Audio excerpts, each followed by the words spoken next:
Bonjour les amis, aujourd'hui je vous parle des groupes Touareg qui sont dans la région du Sahel, comment ils peuvent nouer des partenariats avec les pays d'Asie centrale qui sont confrontés à la problématique du terrorisme également et qui vivent dans des régions désertiques, qui vivent dans des régions similaires sur le plan géographique, comment ils peuvent nouer des partenariats, établir des connexions avec ces pays-là qui sont aussi riches en matières premières, en minerais, en gaz naturel qu'ils peuvent exploiter pour leur industrialisation. Donc ces groupes Touareg qui sont dans la région du Sahel en Afrique ont des revendications qui tournent autour de la redistribution des richesses parce que c'est une zone très riche. Le désert, la région désertique au Mali est très riche en or, en diamants, en gaz, pour ne citer que ces matières premières. Et il y a un problème de redistribution des richesses parce que c'est une région qui est très pauvre et l'administration gère les richesses de telle sorte que les thématiques de développement durable ne sont pas vraiment traitées dans cette région qui est laissée à elle-même.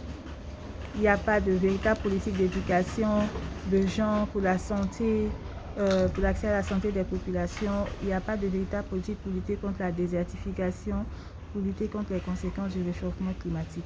Donc, ces groupes Touareg ont des revendications légitimes. Certains sont instrumentalisés par d'autres mouvements. Je parle de ceux qui se battent vraiment pour leur peuple, pour faire accéder leur région au développement durable, à la prospérité. Excusez-moi, donc je parle des Touaregs qui se battent pour que leur peuple accède à la prospérité, puisse voir de véritables politiques de développement durable être menées dans cette région. Ces véritables politiques ne pourront être menées qu'en luttant efficacement contre le terrorisme dans la région, notamment aux frontières. Ces groupes Touaregs peuvent nouer des partenariats avec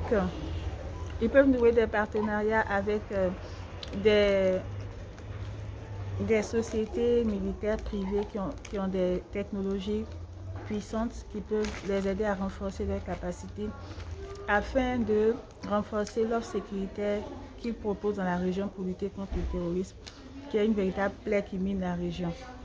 Ensuite, ils vont aussi développer des partenariats avec ces pays d'Asie centrale que j'ai cités, qui sont confrontés aux mêmes problématiques et aussi aux mêmes thématiques d'exploitation des richesses dans un contexte désertique, dans un contexte géographique désertique.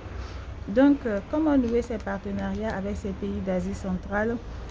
Il faut évidemment que cette connexion se fasse par les institutions internationales, parce que ce sont ces institutions-là qui sont à même d'établir de véritables politiques de coopération internationale qui intègrent à la fois les gouvernements et la société civile, c'est-à-dire les associations, les ONG, mais aussi en termes d'action pour la paix.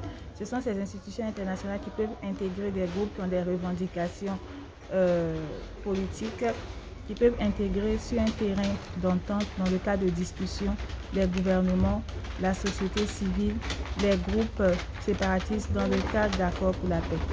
Dans ce cadre,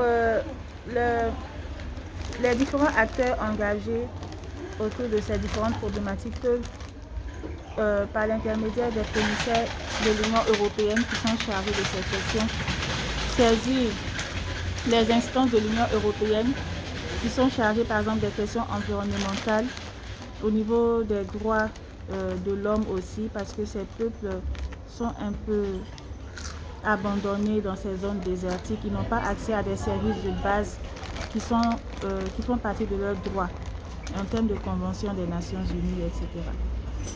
Donc, ces instances européennes qui sont chargées de ces questions peuvent intervenir et créer le cadre de la définition de nouveaux rapports, de nouvelles dynamiques pour que les droits de ces peuples soient respectés, dans une logique de connexion, de partenariat et aussi